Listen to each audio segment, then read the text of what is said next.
A cruiser crash prompting policy change.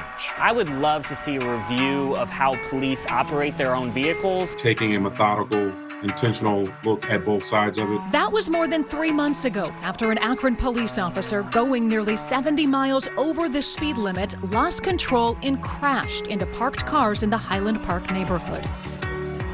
And thankfully, no one was hurt, but some believe it could have been a real tragedy. You can see from the video why, and they started asking questions. This is a story News 5's Bob Jones has been digging into now for months, and tonight he follows through with changes the police chief is making because of that high-speed crash.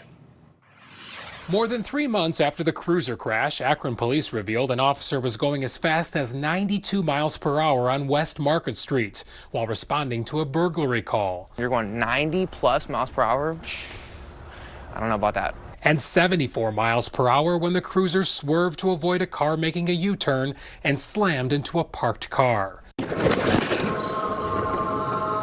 setting off a chain reaction crash involving 3 other cars. Stephen Rockage's Mazda was totaled. The officer behind the wheel received a 1-day suspension. That is the tiniest slap on the wrist.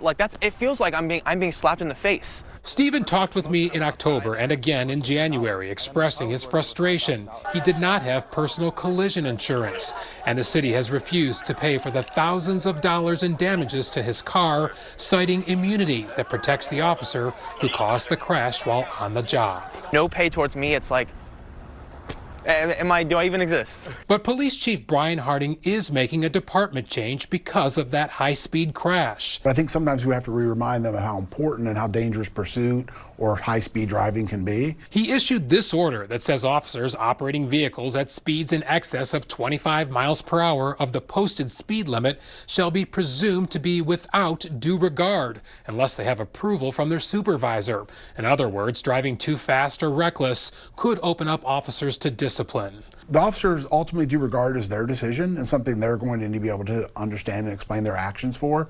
And luckily for us, that's all going to be captured on body-worn camera or in-car video. We asked Tim Dimoff, a national law enforcement procedures expert, about the order. A lot of departments are doing this on a national basis.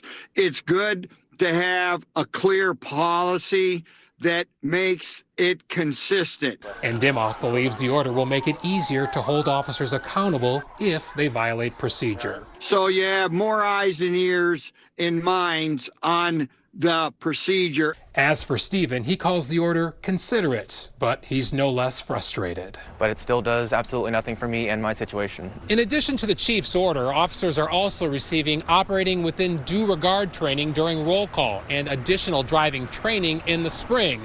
But the chief stressed driving training is something the department does regularly. In Akron, Bob Jones, News 5.